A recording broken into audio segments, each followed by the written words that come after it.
Yo, what's going on, everybody? Welcome back. It's your boy, Ben Humble here. What'd you think of that video? It's pretty sweet, right? Intro? Dude, incredible, man. What an awesome intro. I love it. Everybody, welcome to the show here. It's your boy, Ben Humble, the Data Drama Show. Today, I've got a powerful episode here. Amazing conversation with an amazing brother of mine. Listen, sometimes you need somebody in your life who's going to drive inspiration and help you live your best life. And today is going to be that conversation. So you folks are in for a treat today. Do me a quick solid if you're on the show and you get value from it. Go ahead and share the stream right now. And I want you to tag an early riser. Tag somebody who's getting after it every day. It'd be a huge value for us. We'd really appreciate you guys. And if you're in Canada right now, go ahead and grab a copy of Real Estate Secrets Exposed. Just threw this book together here last couple of weeks. Head over to humble.ceo and grab a copy. Today, I've got an amazing friend of mine, and we're going to jump right into it, folks, because I don't want to waste any time here. My man came back. Dude, he came back. He's like just, homelessness, a lot of different stuff, difficulties, depression in life, and he came back. He's got 7 children. Just an amazing, amazing story. This guy's incredibly successful, and I'm going to bring him on. So if you need some clarity in your life today, this story will be a powerful revelation to you, and we're going to go deep a little bit today, folks. Hopefully that's okay with you, but by doing so, I'm going to help you understand that it's absolutely possible for you to take your life to the next level. So help me welcoming my brother here, my man, Mr. Glenn Lundy, to the show. Glenn, welcome, my man. How are you, brother? Bro, I am great, and what an honor it is to be here, man. I love your intro. I apologize. I didn't mean to talk into your thing. I noticed your team was like, mute that dude right now. He ain't supposed to be talking yet, but that's awesome. I apologize for that, dude. But I love your studio. I love your energy. I'm super excited to be here. This is love, bro. Some Canada love. I appreciate it. It's absolutely an honor. Awesome. I'm so thankful to have you here today, folks at home. We got some people in the crowd right now. Stacy, what's good? We got some folks saying hello. Hey, what's up, everybody? Good to see you guys here. Make sure you share this stream here. So listen, Glenn, we're going to jump right into your conversation, man, because I think this is such a powerful story and a lot of people need to hear. Before I do that, we have a little bit of fun, dude. I'm going to hit you with a joke of the day. Hans, hit the music on the joke real quick. Glenn, you like to laugh a little bit, man, so we're going to laugh just a little bit, all right? All right, here we go. Do it. Here's the joke of the day, man. All right, here we go. Folks, you ready? All right. How do you organize a trip to space? How do you organize a trip to space? I don't know, Ben. How do you? Well, all you got to do is plan it. How about that? I love it. I'm going to share that one with my kids. That's good, right? All right, here's the next one. This is a segment called Data Drama. I'm going to ask you, is this data or drama? Is it true or false?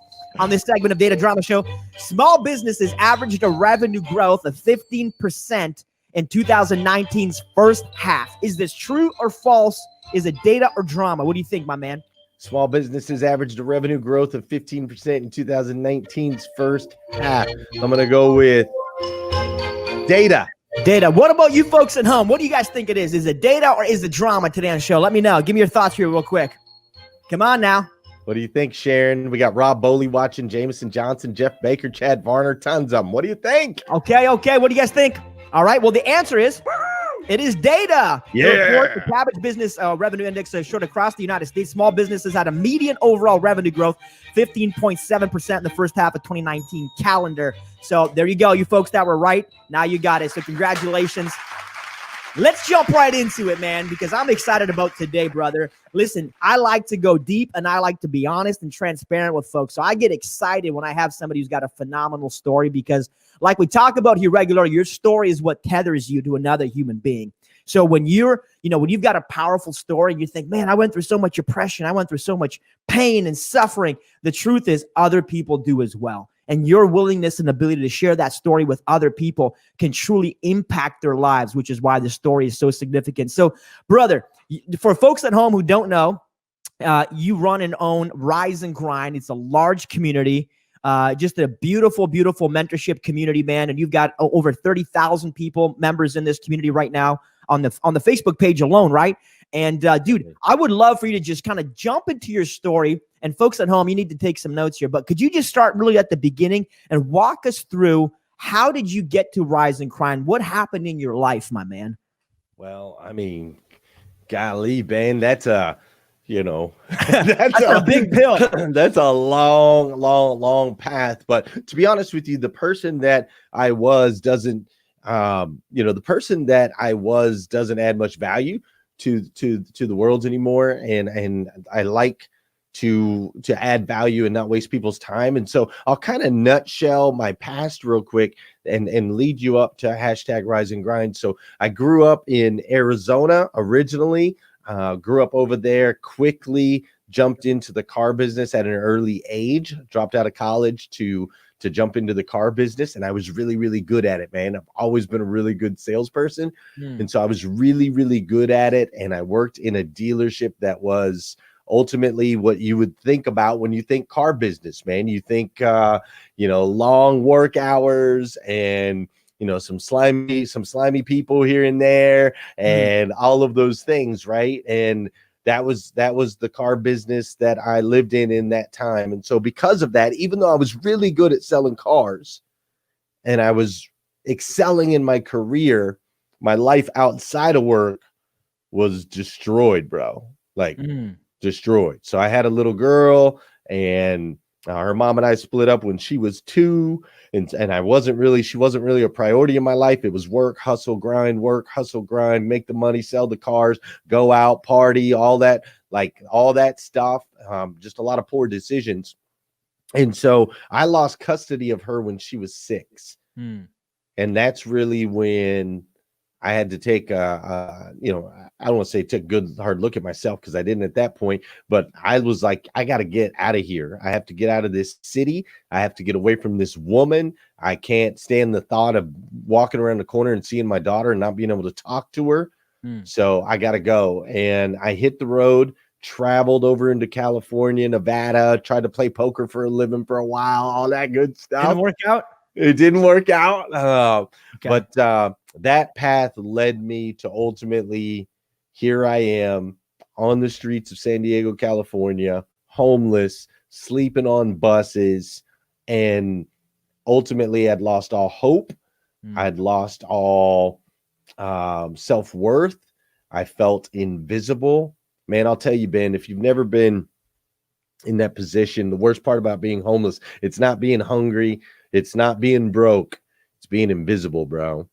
Like, people will not make eye contact with you. They look directly through you, and it's not their fault. They don't know if you're going to rob them. They don't know if you're going to ask them for money. They don't know, man. They're just, everybody's living in their own little world. So I felt utterly invisible. And the decision that I made at that point in my life was like, look, people are better. The world would be a better place if I wasn't in it.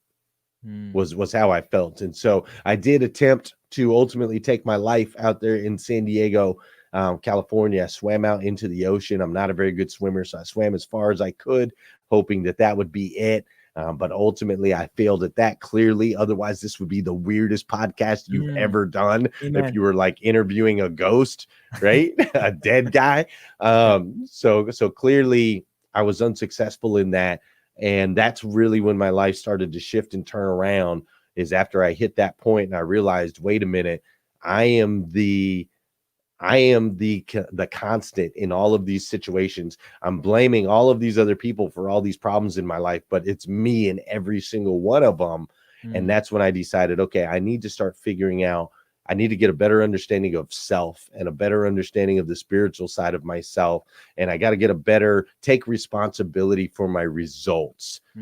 What an incredible, dude, that's just an incredible story. So you had a defining moment at that point that altered the course of what you were doing. So walk us through that, man. Yeah. So it was just, it was really eye-opening to, once I realized that I was the constant in the situation. And if I could create all these problems, that means I could also create solutions. See, once you recognize and realize that you are a creator, that you come from a bloodline of the God of the universe that created everything, and that's in your DNA, right? Like in the Bible, when it says God created man in his likeness, I believe what that means is he gave you the same gifts and abilities, not at his level, but the same gifts and abilities. He was a creator.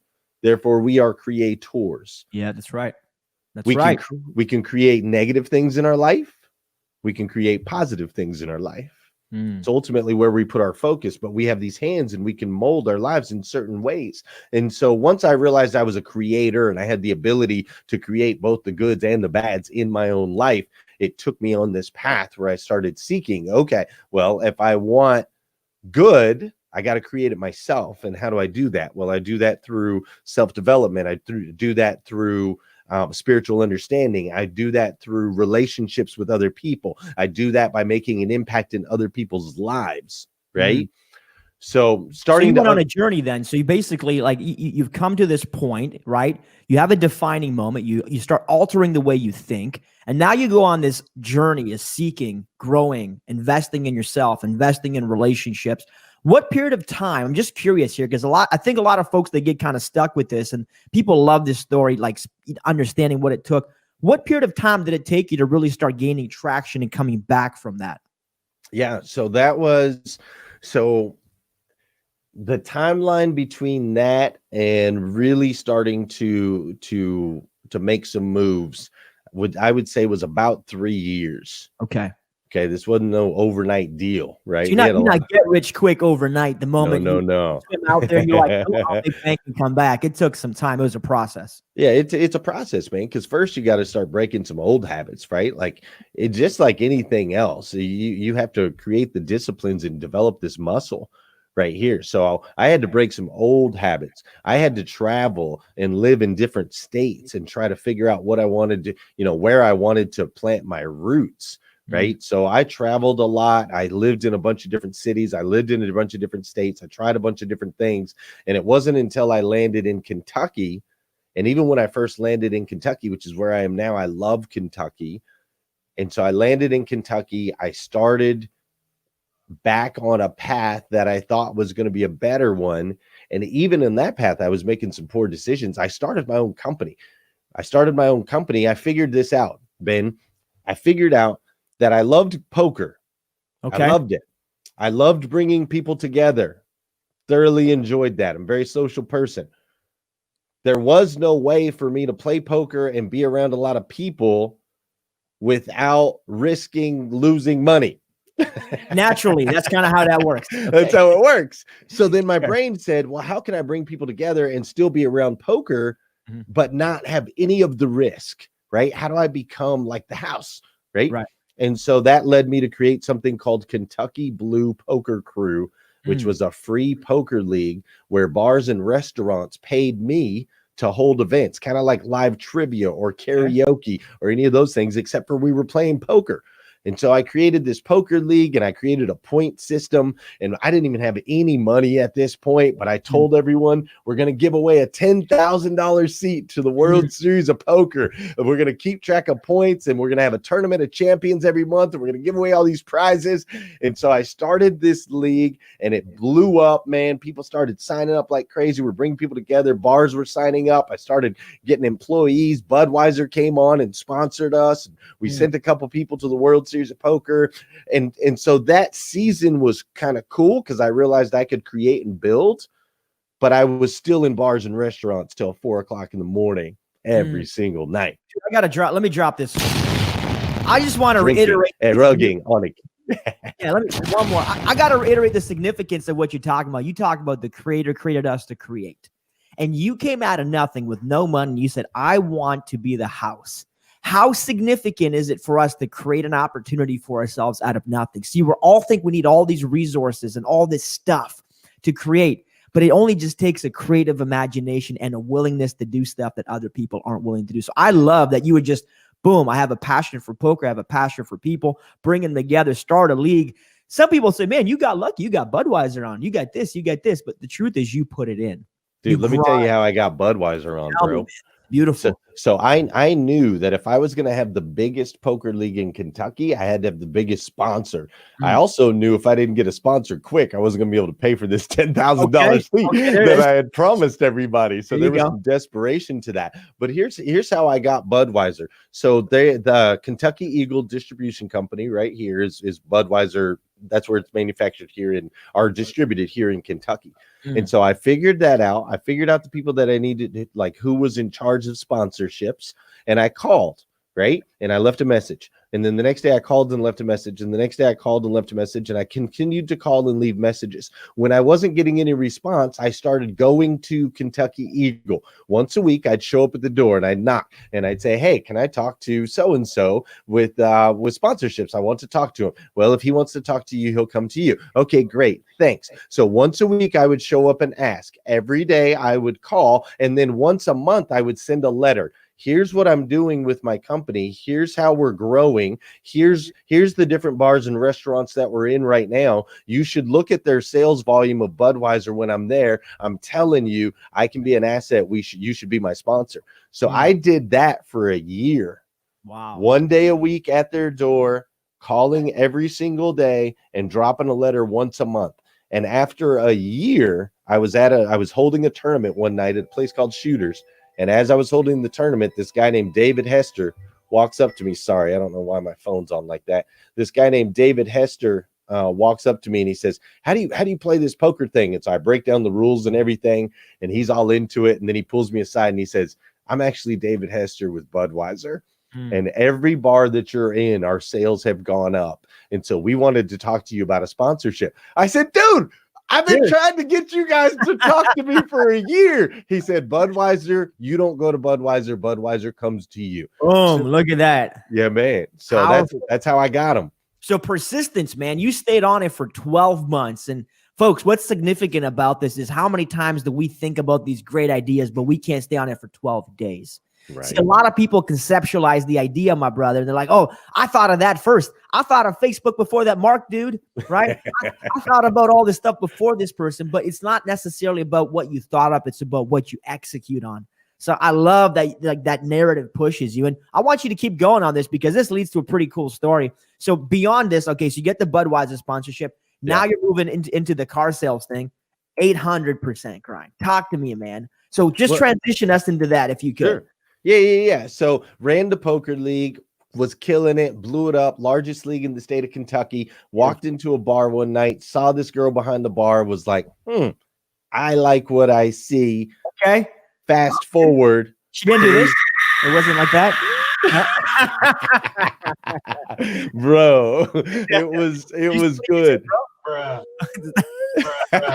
right, keep going. Well, fast forward 3 months later, and there she is pregnant with my child. Okay. Right?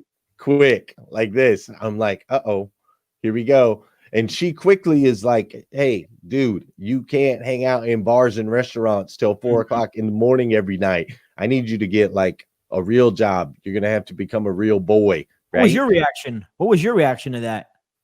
My first reaction was, here we go again. Because see, I had done it before. My daughter's mom that I lost custody of, her and I only knew each other 3 months when she got pregnant. And so I was like, okay, here we go again. What have I learned since the last time? Because I'm not about to go back through this cycle where me and the woman split up and then I lose custody and then I'm homeless in the streets and then I'm trying to drown myself in the ocean. Not gonna do it, man. So that was the first thing that kicked in, is like, okay, how do we change the narrative on this? Because here we are, same situation. Now we got to change the narrative. So at that point, it was like, I got to go back in car sales. It was the only thing I knew is that I was like super good at was selling cars. But I had this mindset that if I'm going to go back in, it's got to be 180 degrees different from the car business I was in before. Right. So I literally sat down, wrote out a list of all the things I hated about the car business, all the things that consumers hated about the car business. And I went and got a job at a tiny little dealership in Paris, Kentucky, tiny little store. Had been there about 50 years, selling about 120 cars a month. And I went in and they gave me an opportunity. And luckily for me, the owners of that particular place, they were fresh in mind. They were looking for innovative ideas, super incredibly smart, passionate, amazing human beings. I became really close best friends with one of them. And they gave me a shot. And together we were able to build a completely different environment than the car business I worked in before. We did everything opposite of how we did things before. And we were able to grow 800% in just over 5 years, going from 120 cars a month to ultimately selling 1,043 cars in 27 days in March of 2018. Dude, that's a bomb right there. 800%, 800. And I bet you sold every car out there, even the ones with that horn on them, right? Dude, that's phenomenal, though. 800% is just such incredible growth. So what does that look like? Because a lot of people are like, how was that even possible? Could you identify maybe some of the core things that you thought or you implemented or you did to make that happen? Yeah, man. Well, it really took, first of all, it just took a good mindset shift, right? We had to have leaders that were looking to do things different, that were looking to grow. And so luckily God put me in a place where I was with Josh Cummins. I had his support, and then there's me, and both of us really, we both kind of had a hatred for the car business. Okay. We were good at it, but we hated the negative stigmas associated with the business. We hated that. And so by collaboration, we would help to build each other. And so I'm learning and I'm studying, and he's learning, he's studying, and we're trying and we're failing and we're picking ourselves up and we're trying things different. But if I were to break it down into maybe one or two things, it was one, first we had to change the mindset, right? We had to shift that. Then we had to understand and appreciate the fact that there was going to be a struggle, right? A lot of people are like, okay, I want to change. And then they start to struggle and they're like, wait a minute, I don't want to change anymore because I don't like to struggle. Right? Hard, man. Yeah, this is hard. Never mind. I'm gonna go back to doing what I was doing. But see, all of your growth, it comes from struggle. That's just fact. It's the only way that we can grow. So we shifted the mind, we embraced the struggles, we grew, and we really shifted our focus to making sure that our staff felt like they were a part of something bigger than just selling cars. And when we focused on our staff in turn focused on our customers. So we had happy customers, we had happy staff, and we had innovative minds that were willing to try and fail and struggle. And in doing so, we were just able to consistently continue to move the bar year after year after year after year after year until we hit that, that massive moment, that peak of 1,043 cars. Make sure to subscribe to Ben on YouTube so you can stay up to date on everything Humble, featuring daily episodes of the Humble Podcast and weekly video content providing motivation, real estate strategies, and personal development for everyday life. Also, follow Ben on Facebook and Instagram for daily interactions. Check out humble.ceo and download a chapter of Ben's new book, From Communism to Capitalism, absolutely free. Amazing, man. So you've built this awesome thing, 800% growth. And it comes down to being innovative, being willing to get uncomfortable, being willing to invest heavily in the right team. And then that team supports and takes care of the customers. A lot of business owners, they don't understand this. We know sometimes they're looking for the cheapest labor, or they're looking to just cut corners on this stuff. Dude, can you really cut corners with people, though?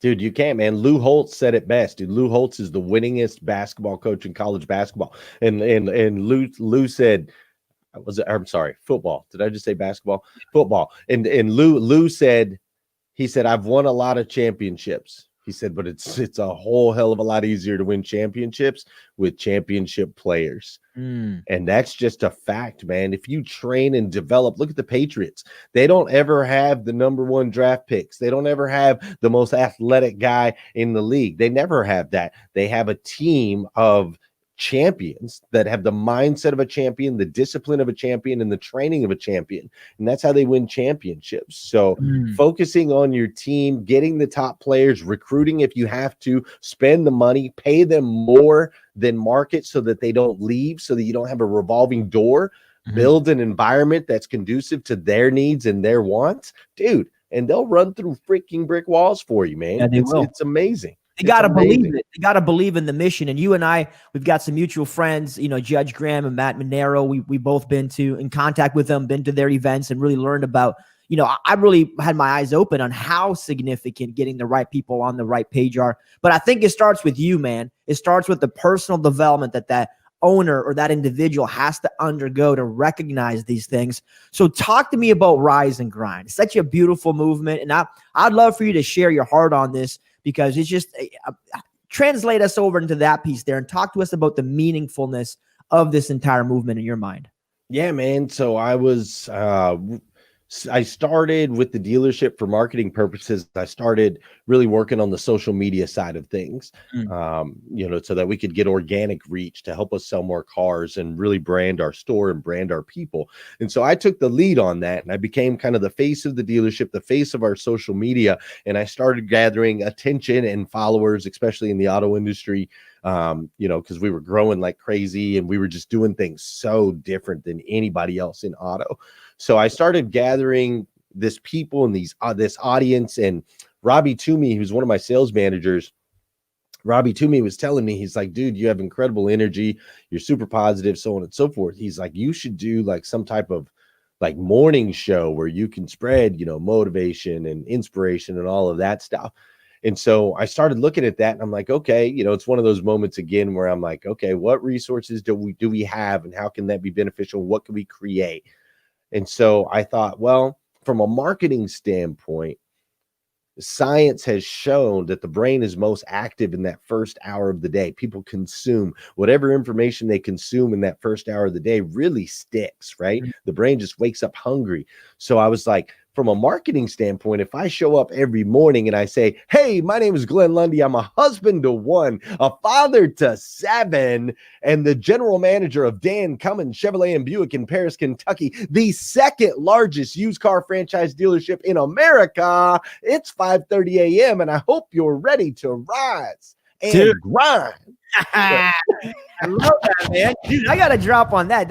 So you getting up and you're doing this, you're rising, you're grinding. So when you do this, what happens to people? Yeah. So I was thinking, okay, from a marketing standpoint, that's awesome because I can plant that seed in your head. And later in the day, even if you're not thinking about buying a car, somebody says the word car to you, you're going to think of me and you're going to say, you need to go buy from that guy, Glenn. Right. So it was great from a marketing. The other side of it was from a spiritual standpoint. I've never forgotten what it felt like to feel invisible ever. I've never forgotten that. And so what I wanted to do is I wanted to create a place, because see, when I was homeless, there was 2 things. 1, I felt invisible, and 2, I had no hope of tomorrow being any better than today. There was no hope.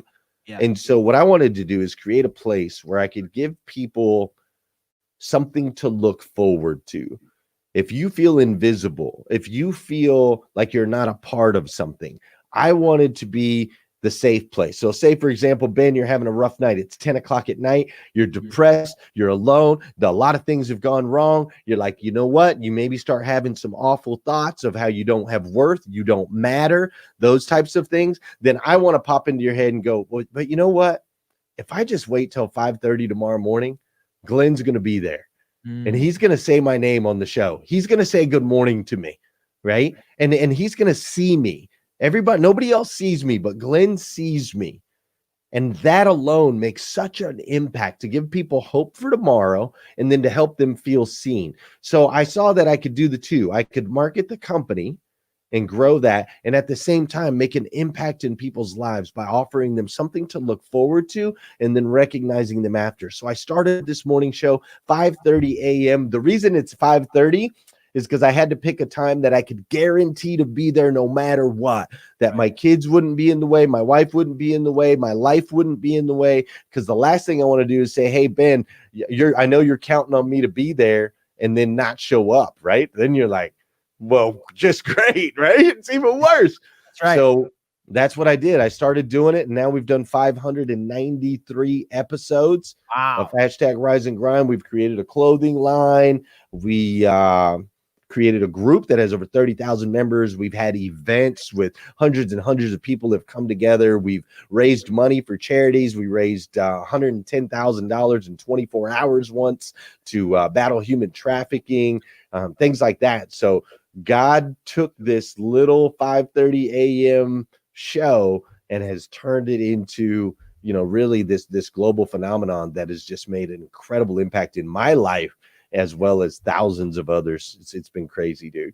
That's so phenomenal. Hans, throw it up on the screen here. Show it for everybody at home here. What a powerful testimony, man, that you have, that, God takes one person, one man who doesn't necessarily have any faith or doesn't necessarily have any purpose at one point of his life, and completely changes it around to impact thousands and thousands of other people out there.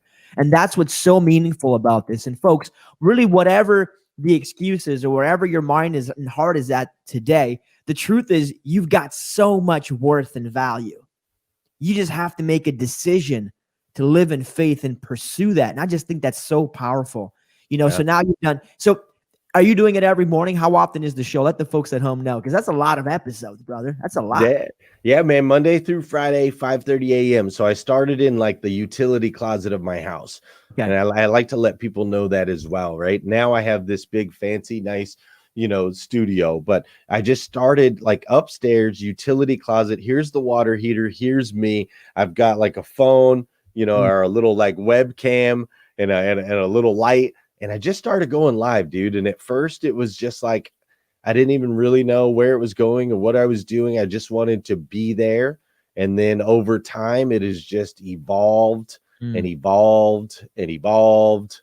And it's opened up so many opportunities to meet people like Matt Monero, Judge Graham. I've had Grant Cardone on my show, Ed Milet, Elena Cardone.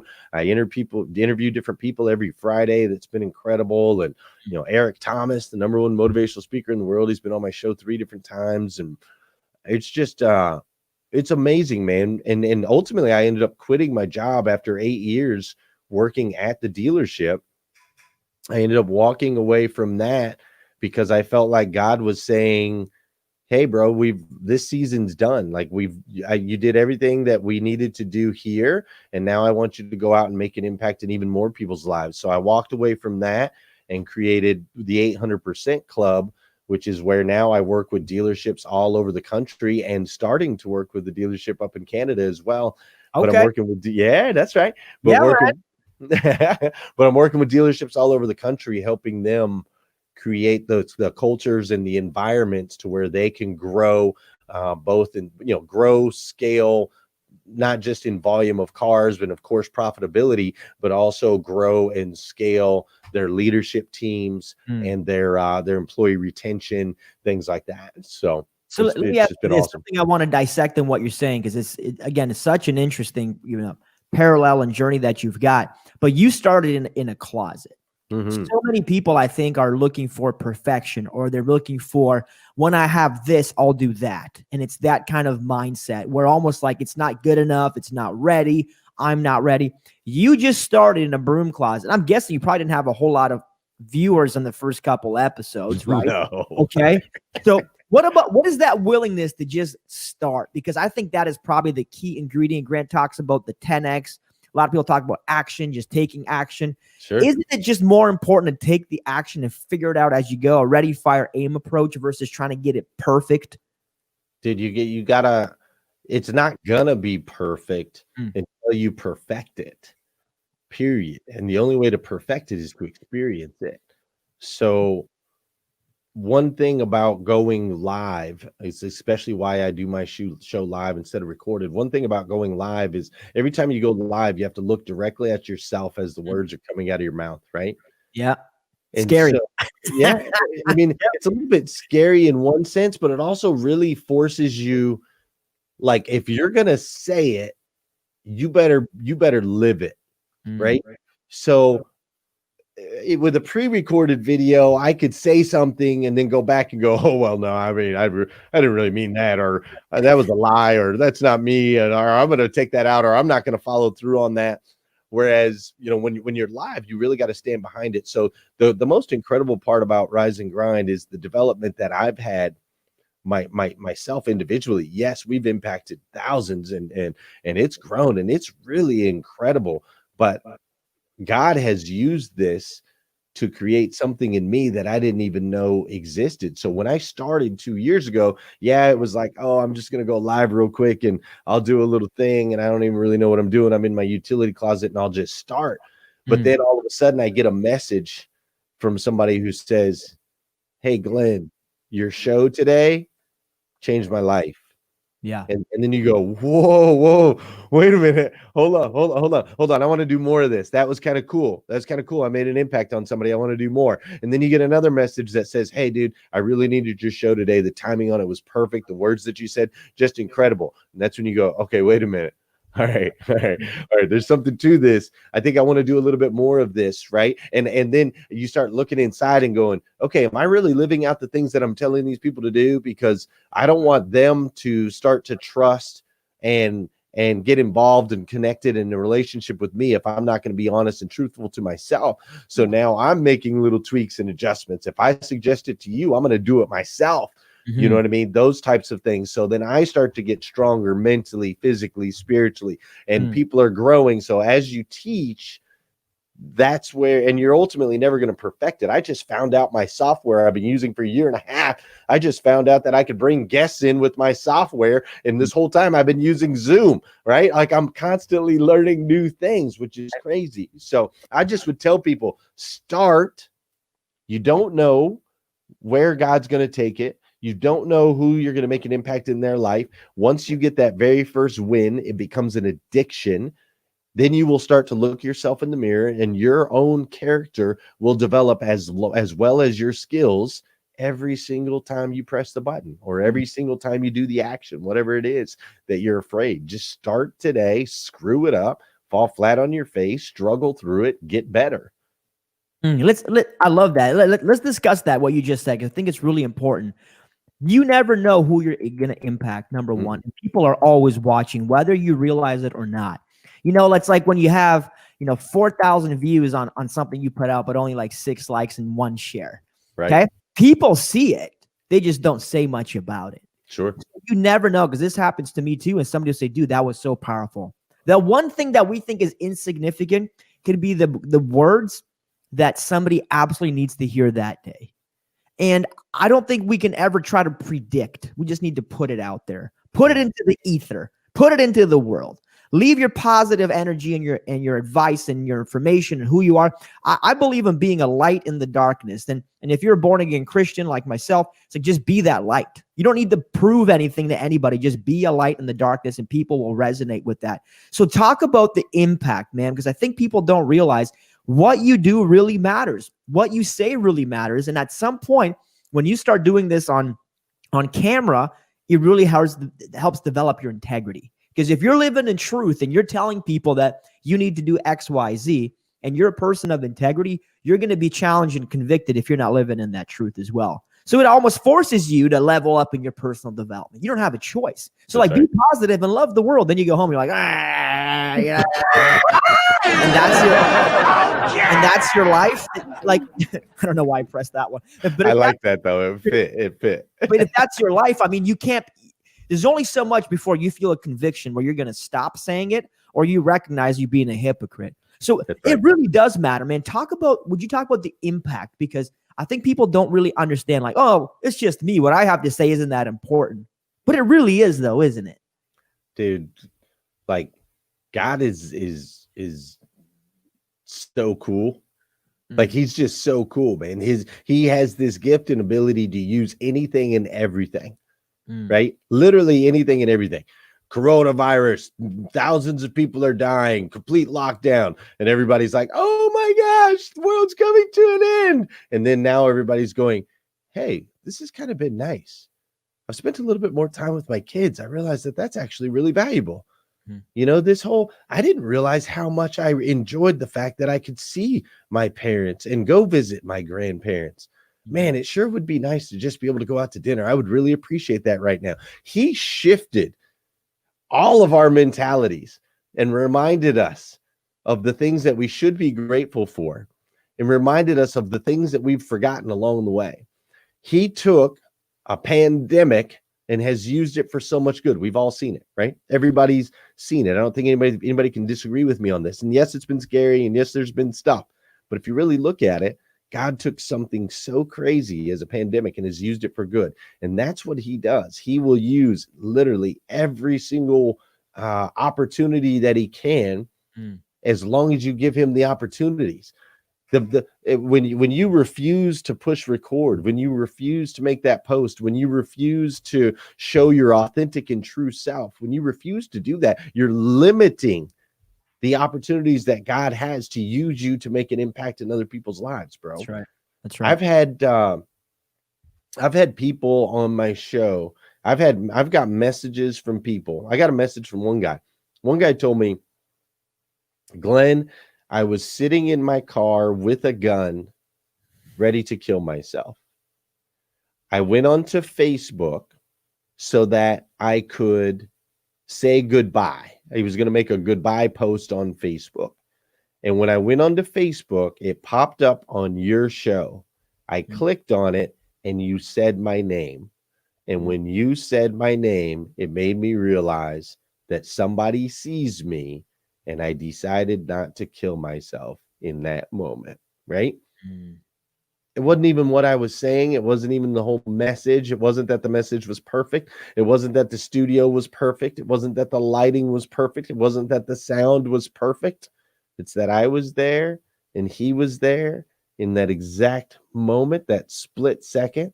Me saying his name in that moment completely changed the course of the future, of his future, and all of the people that love him. That's somebody who has a mom. That's somebody who had kids. That's somebody who has a father that maybe has a brother or a sister. That's somebody that has friends. Like, everybody has somebody that loves them. That's a child of God that was saved in that moment, right? And so you never know when God's going to do that. And that could have been anybody. That could have been you. That could have been somebody posting for their very first time going live. That could have been, anybody. It didn't take any special skills on my part. All I did is say, hey, Ben Humble, great to see you. And God did the rest. And so I just challenge people to put yourself in the or help your Father in heaven have more opportunities by putting yourself out there, and just be authentic and real and humble, So just the willingness, man, just the willingness to do good and to be good and to be a positive light. And when we struggle, sometimes we try to hide, like, oh man, I'm struggling, I'm hiding and stuff. But listen, get out there. There's people that will always inspire and motivate. I think when a person is inspired, it's not like, I see you or whoever, like, man, that guy's amazing. It's because it creates an emotion and conviction inside of me saying, I can do more.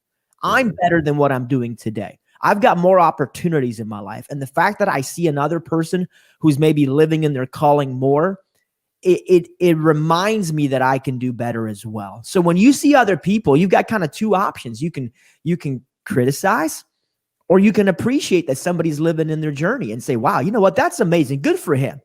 Whether it's money, whether it's any kind of success, whether it's just general happiness. We grew up, man, and you've got 7 children, which is phenomenal. I grew up as the oldest of 9. You have 5 boys, or you have 5 girls and 2 boys. Yeah. I grew up in my family with 5 girls and 4 boys. Right on. Yeah. So I see how you are, just having to outdo me. I see. That's cool. Well, it's not me. My dad's outdoing you. I just want to make it clear.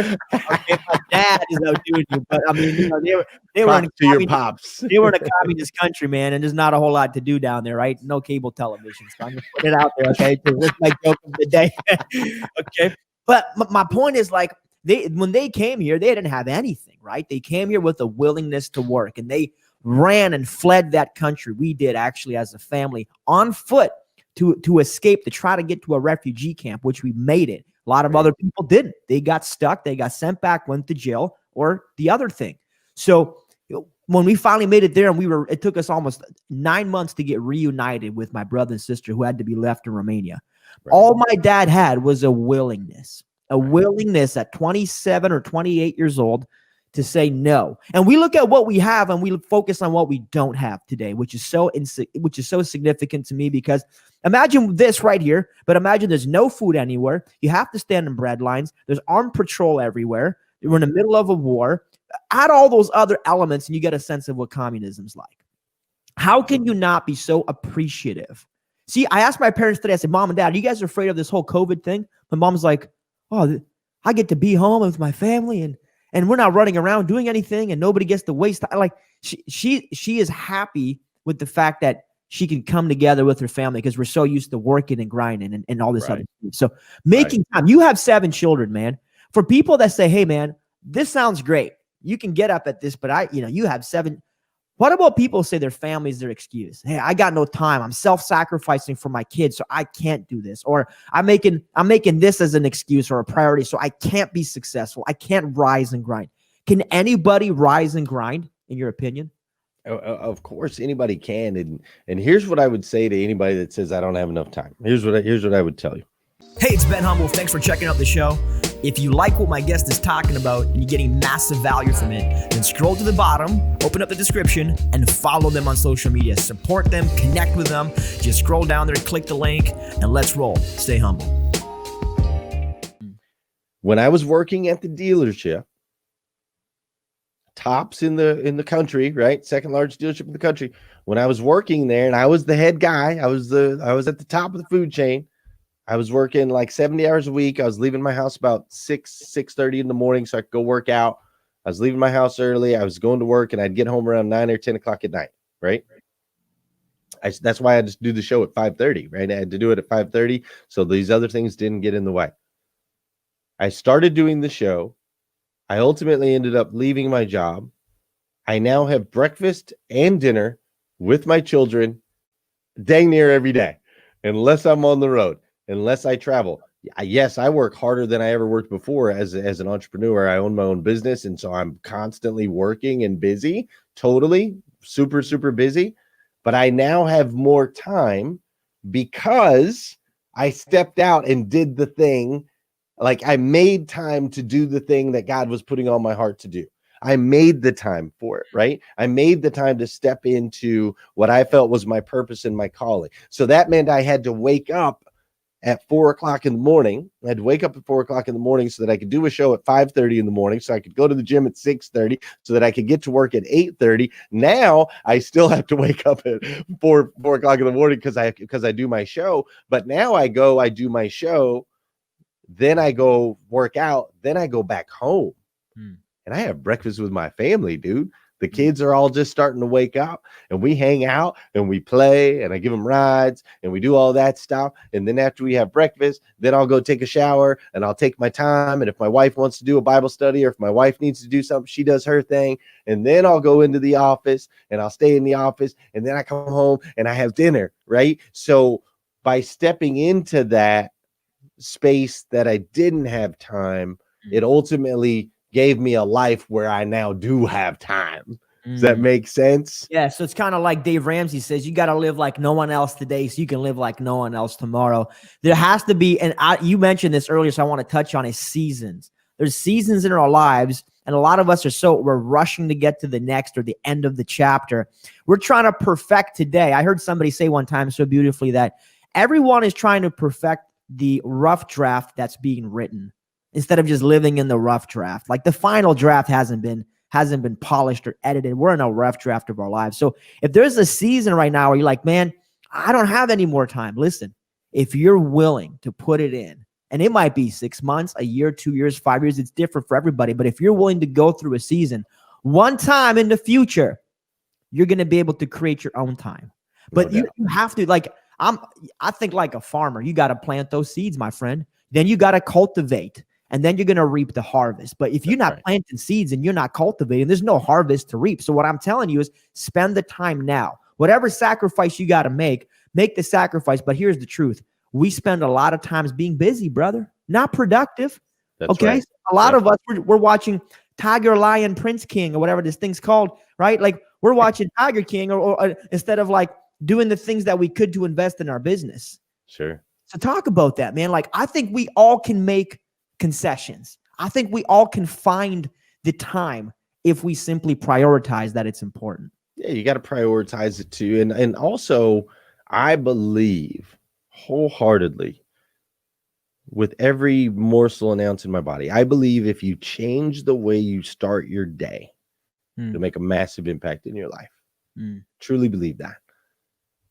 You can run around all day long trying to stay busy, take care of this person, take care of that person, take care of your job, take care of that, all of that.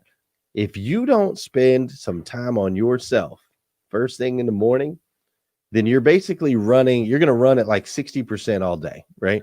When you see super high achievers and you're like, how do they get all this stuff done? It's because they're operating at like 100% of what they're able to. So they're more efficient. We can get more things done because they did wake up early. They didn't jump onto their phone first thing in the morning. They wrote down the things that they were thankful for in their goals.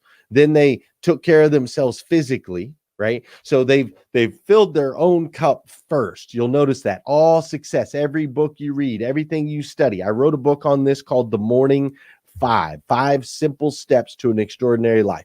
Don't hit the snooze button. Don't touch your phone first thing in the AM. Write down your gratitude and goals. Take care of the physical. And step 5, which is to me is the most important one. Now that you've filled your own cup, now that you've done all these things for yourself, now it's time for you to release the powerful, positive energy out into the world. Step 5 is send out an encouraging message every single day. You should start your day. Once you've filled your tank, you should start it by pouring into others. So what I find is right now we have a lot of people running at 60%. And so they don't have time because they can't ever get anything done. They're tired, they're lethargic, they're scatterbrained, they're distracted. You got to get focused and dialed, dude. You got to get yourself at 100% mental capacity. Then you'll find that you can run through the day and knock stuff out. You can make decisions. You're like, boom, yeah, move on that. Yep, do, boom, done. Got that done. What's next? Boom. You can move so much more efficiently. Matt and Judge and these guys that we were talking about earlier, dude, they move so stinking fast. Like Matt's running this big, massive, huge company. And I think he goes in 1 day a week now. He goes in on Tuesdays, meets with his team for a few hours. He's got leaders in place. It's because he operates so quickly. So now he's got 3 other businesses and he still has the freedom. Dude's running 4 businesses and still has freedom to do what he wants, when he wants, with his kids, so on and so forth. So efficiency is key. And that all comes from how you start your day. I'm telling you, change the way you start your day. It'll change your life. Dude, that is some tactical, powerful stuff. Where can they get this book, man? I need this book too. Like, where can everybody get this book? Tell them I'm going to drop the link here. If they go to The Morning 5, the actual number 5, so themorning5.com, they can download the ebook for free. You can read it in less than an hour, man. Or you can get the Audible if you want. It's got an Audible. I think the Audible's at like an hour and 10 minutes. Short read, but it breaks down the 5 simple steps to an extraordinary life. You just do this. Yep, that's it right there. Beautiful. You do that every day. You do that every day, and I promise 100% money back guarantee, even though the book's free. 100% money back guarantee that your life will drastically and dramatically change if you do those 5 simple steps every single day. Powerful. It reminds me of the book, The Slight Edge. You do enough consistent action over time, you'll gain a slight edge over every other area of your life. So your mind, body, spirit, fitness, and relationships. If you spend time on these 4 or 5 things every day, it's amazing how you can develop. I remember Ed Milet saying at GrowthCon, he says that I want to double who I am every 12 months. My effectiveness, my kindness, my heart, my mindset, everything. So that by the time I become an old version of myself, I can't even imagine how great that person is because he's so far greater than who I am today. And I just thought that was so significant. Imagine if you doubled. But I recognize so many people get to 17 and they're the same person at 70. And I think we fail to take weight of this conversation. Daily, consistent action over time. Work on your body, mind, spirit. So I love that. Can you give us, as we kind of approach closing here, give us some practical things for folks, maybe even out of the Morning 5, some practical things that people can start doing today that can slowly start shaping their mindset and slowly start shaping the activities that will change their future? Well, I think ultimately, there's 3 probably key components that you've got to get right if you want to continue to grow and you want to continue to move, right? And so the Morning 5 is one of them. You've got to get a solid morning routine. It's going to be a little bit different for each person, right? Some people like to go play basketball for exercise. Some people want to go to the gym. Some people want to run. Some people want to walk. Whatever it is, whatever level you're at, you haven't exercised in 30 years, just start with freaking taking a walk, dude. Get the body going, right? So a morning routine is crucial. I also believe that this process that we go through as human beings from the day that we're born until the day that we die, we go through this process of change, struggle, grow, succeed. Those are the steps. First, something has to change. right? We have to either change the mindset, change the environment, change our circle of friends, change. Something has to change. Once there's a change, it will always be followed by struggle. Know that. Embrace that. If you're in a period of struggle right now, that's great. That's how muscles are developed. That's how you grow. From the moment you're born and you're a baby, and the mentality changes from, I don't want to just lay here right now, I want to crawl. From the moment you make that decision, I want to be mobile, your body will go through this process of struggle that it uses to grow. And we continue to go through it through our entire lives. So know that the struggle's coming. Embrace it. Grow through it. Because just on the other side of growth is success.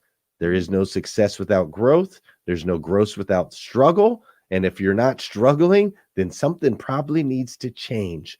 Really, really does. So morning routine, super important. Understanding the process of success means change, struggle, grow, succeed. Super important. The third thing that I think people need to know is you have to understand that we are spiritual beings. I know there's different religions, and I totally embrace that, dude. Whatever it looks like for you, I totally get it. I'm not one, to impress my beliefs on anybody else. But here's one thing that's fact. We are all spiritual beings. And when you understand that, once you grasp that, then what happens is you realize that you have both the ability and the responsibility to go out and make an impact in other people's lives. And that's tremendous. You have the ability to do so. It is hardwired in your veins or in your DNA. You were made by the God of the universe. I always think about LeBron James. Everybody would tell you that LeBron James's son will probably be pretty athletic. He's probably going to be pretty good at basketball. Okay. You would just expect that, right? It's LeBron James. I mean, you would just, because of who his father is, you expect him to be excellent. The same is true for you and everybody else out there. Because of who your father is, you have the ability to be excellent. Man, you have a father in heaven that created you, the God of the universe. And so you have this ability. And once you realize that you have the ability and that you have a father in heaven that cares about you, then that's where the responsibility kicks in.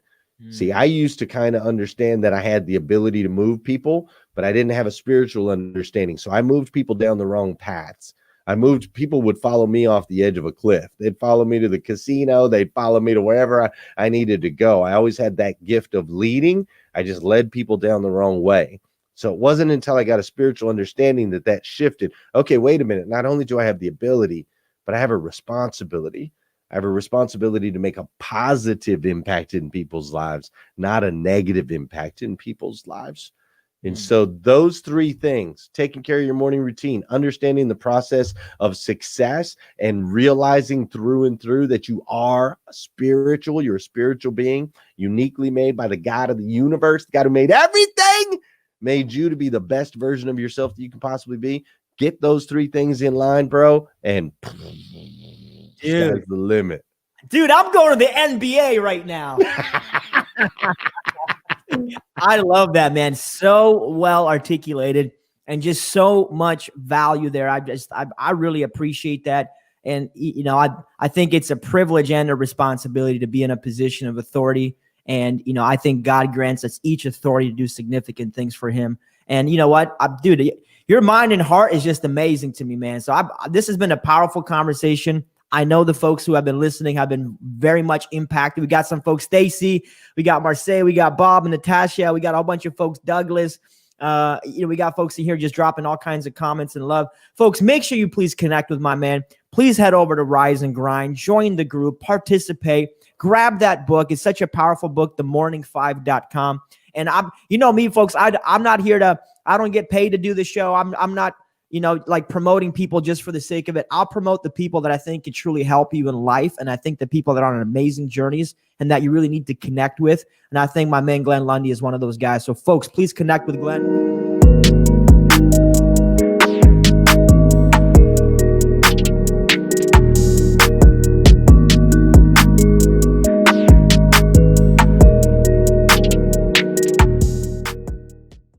Make sure to subscribe to Ben on YouTube so you can stay up to date on everything Humble, featuring daily episodes of the Humble Podcast and weekly video content providing motivation, real estate strategies, and personal development for everyday life.